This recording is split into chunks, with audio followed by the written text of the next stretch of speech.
할렐루야! 2025년 12월 3일 수요일 아침입니다. 성도들에게 찾아가는 말씀, 오늘은 사사기 3장의 말씀을 함께 묵상합니다. 벌써 올해의 마지막 달입니다. 여러분의 한 해는 어떠했나요? 기쁨의 순간도 분명히 있었을 것이고 길이 보이지 않는 어둠의 때도 있었을 것입니다. 그래서인지 이 시기가 되면 빛이라는 단어가 더 깊게 다가오는 것 같습니다. 빛이 먼저 우리를 향해 걸어오고 있다는 사실을 기억하는 시간, 바로 대림절을 지나고 있기 때문입니다. 대림절의 빛은 하나님께서 어둠 속에 있는 우리에게 스스로 찾아오시는 빛입니다. 그 빛을 생각할 때 떠오르는 실제 사건이 하나 있는데요. 1914년 대림절 끝에 다가온 성탄절에 있었던 일입니다. 유럽 전역은 제1차 세계대전의 가장 치열한 상황 가운데 있었습니다.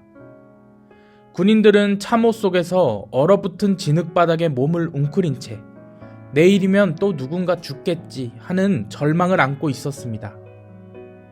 이 전쟁은 어둠이라는 단어로도 충분히 설명되지 못할 만큼 모든 것을 집어삼키는 끔찍한 공포의 시간이었습니다. 그런데 그날 밤 독일군 진영에서 어둠을 가르는 작은 노랫소리가 들려오기 시작했다고 합니다. 그 노래는 우리가 너무나도 잘 알고 있는 고요한 밤, 거룩한 밤이었습니다. 그 노랫소리에 총성이 멈추자 적군이던 영국군도 참호 밖으로 고개를 내밀었습니다. 그리고 한 병사가 떨리는 목소리로 노래를 따라 부르기 시작했다고 합니다. 그렇게 어둠을 가르며 울려 퍼지는 성탄절의 찬송은 전쟁이 놓아버린 인간성을 다시 붙들어주는 한 줄기 빛이 되었습니다. 잠시 후 병사들이 총을 내려놓고 참호 밖으로 나오기 시작했습니다. 그리고 그들은 방금 전까지 죽을 각오를 하고 싸운 적이었지만 조심스럽게 웃으며 서로의 손을 잡았고 집에서 보내온 작은 빵과 초콜릿 등 이런 것들을 나누기 시작했습니다. 심지어 죽은 전우들을 함께 묻어주기도 했다고 합니다. 전쟁은 다음날 다시 시작되었고 그 밤이 전쟁을 끝내지는 못했지만 역사에 남은 그 짧은 순간은 세상이 아무리 어둡다 해도 빛은 어둠을 뚫고 다가온다라는 사실을 보여줍니다. 오늘 우리가 묵상하는 사사기 3장의 배경은 영적 암흑기를 지나고 있습니다. 성경은 이 시대를 이스라엘 자손이 여호와의 목전에 악을 행함으로 라는 말로 설명합니다. 백성이 하나님을 잊기 시작했고 그들은 눈앞에 세워진 더 멋지고 자신의 욕망을 채워줄 것처럼 보이는 우상들에게 마음을 빼앗기고 있었습니다. 처음에는 조심하며 자신들이 변하지 않는다고 말하며 이방의 문화를 조금만 받아들이는 것이니 괜찮을 것이라고 합리화했습니다. 하지만 그 조금의 타협이 그들의 방향을 바꾸는 계기가 되었고 방향을 잃은 삶은 얼마 지나지 않아 어둠 속으로 걸어 들어가는 결과가 된 것입니다. 무엇이 옳고 그른지 분별하지 못하는 시대, 진리가 사라진 시대, 방향을 잃어버린 시대가 바로 오늘 사사기의 배경입니다.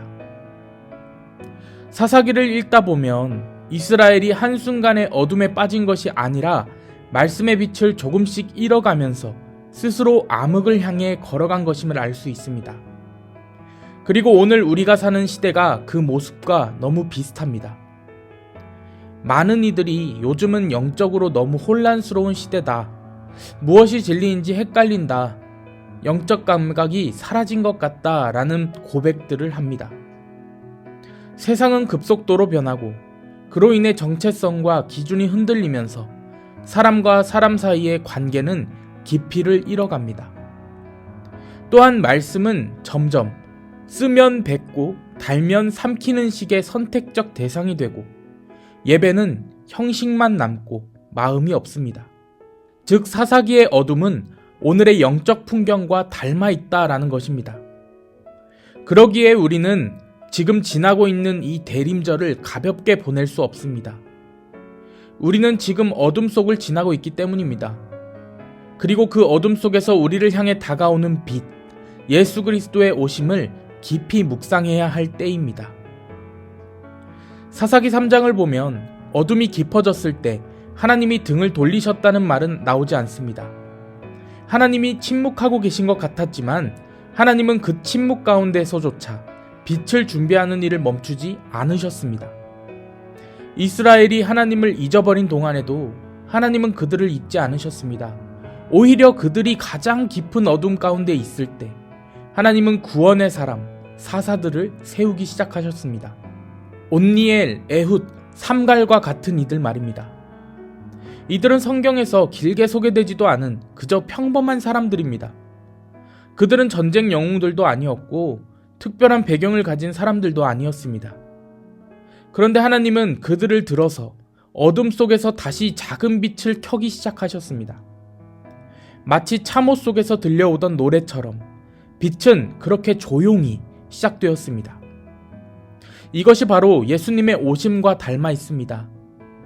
하나님의 아들이 이 땅에 오시는 사건은 왕궁이 아니라 말구유에서, 권력의 자리에서가 아니라 가장 낮은 자리에서 시작되었습니다.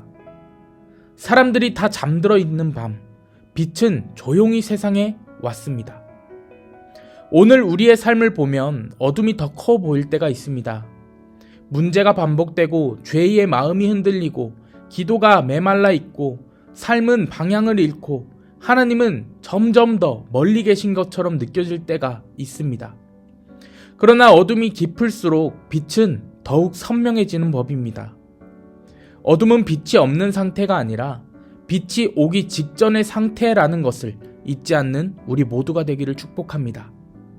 대림절은 우리에게 빛이 오고 있다라고 말합니다. 그리고 사사기 3장은 우리에게 하나님은 어둠을 내버려 두지 않으셨다라고 말합니다. 그리고 오늘 하나님은 우리에게 어둠이 깊을수록 빛은 더욱 선명해진다 말씀하십니다. 지금 여러분의 삶에 어떤 어둠이 있든 그 어둠의 자리가 빛을 더욱 선명히 바라볼 수 있는 자리가 되기를 축복합니다. 아직 문제가 해결되지 않았어도, 길이 보이지 않아도, 혼란이 계속되어도 빛 대신 주님은 어둠 가운데 더욱 선명히 여러분 가운데 다가오실 줄로 믿습니다. 오늘 이 아침 대림절의 시간 속에서 예수 그리스도의 오심이 여러분의 마음을 새롭게 하고 또 여러분의 가정을 비추고 또 여러분이 가는 그 길을 밝혀주는 참빛이 되기를 축복합니다. 그리고 마침내 빛이 완전히 임할 그날까지 빛을 향해 걸어가는 사람으로 세워지시기를 주님의 이름으로 간절히 축원합니다. 아멘.